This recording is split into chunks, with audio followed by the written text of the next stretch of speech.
Bonjour à tous et surtout, bienvenue mes amis pour cette petite vidéo suivante donc sur l'affaire Liana, une affaire donc qui passe de mystère en mystère, d'incompréhension en incompréhension, etc. Je vous en ai parlé dans la vidéo précédente et dans une autre, je pense. Puis après ça, j'ai fait quelques recherches sur monsieur Jérôme Barella, puisque c'est le principal suspect, vous êtes bien d'accord avec moi, mis en garde à vue, donc auditionné, etc. et dont on ne sait strictement rien du tout de ce qui se passe. Après quelques recherches, par contre, j'ai pu découvrir qu'apparemment, et ça m'étonne, Jérôme Barella exerce son droit à garder le silence. Jérôme Barella ne dit pas un mot, nous dit-on, zéro. Et là, je me pose cette question.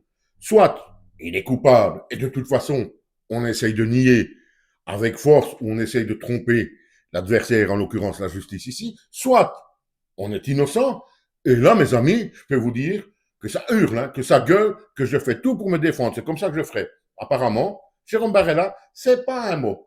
Ce qui, selon moi également, et dites-moi si vous êtes d'accord avec moi, renforce encore le mystère. Il y a aussi, par rapport à tout ça, pas une théorie, mais un bruit qui monte de plus en plus. J'ai hésité à vous le proposer parce que je me dis c'est peut-être de trop. Pour de plus en plus de gens, et dites-moi si vous allez un petit peu dans cette direction-là également, pour de plus en plus de gens, cette histoire, oui, elle est particulière, elle cache certainement d'autres choses, donc dans l'esprit de pas mal de gens, et beaucoup de gens se disent de plus en plus que la famille n'est pas claire, mes amis, que ce serait peut-être bien autre chose qu'un simple prédateur. On ne va pas encore parler de réseau, etc. Mais de plus en plus de gens émettent, et vous pouvez faire le tour sur les réseaux sociaux, que, la famille n'est pas claire, et que peut-être tout le monde était au courant de ce qui se passait avec Jérôme Barella, si c'est bien lui le coupable, avec Liana, etc., et que quelque chose qui ne devait pas a déraillé, et donc nous sommes tombés à cause de ça dans l'affaire Liana. Ça, c'est une théorie qui enfle de plus en plus.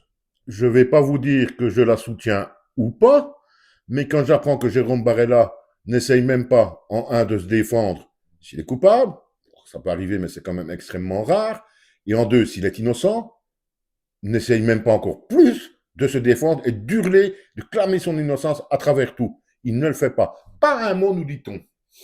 C'est particulier, mes amis. Je vous le dis, on est dans une histoire particulière. Si Jérôme Barella se tait complètement, et on va se quitter là-dessus, c'est pas parce qu'il sait énormément de choses sur cette affaire qu'on ne doit pas savoir, justement, si vous me comprenez. Est-ce qu'on n'est pas là à la découverte, entre guillemets, accidentelle, d'une forme, je ne vais pas dire de réseau, mais peut-être, ou d'une forme, c'est une horreur, d'utilisation de cette malheureuse gamine connue de plus de monde que la famille Barella. Je vous ai transmis ce que j'ai pu trouver. Je vous le dis, moi personnellement, je n'en sais pas grand-chose, mais, autant d'incohérences, autant de bizarreries, autant d'erreurs de la justice, etc. Je pense que raisonnablement, on peut commencer à se poser certaines questions. Je pense que c'est somme toute logique, non? Donc en un mot, Jérôme Bardella, pas un mot, silence complet.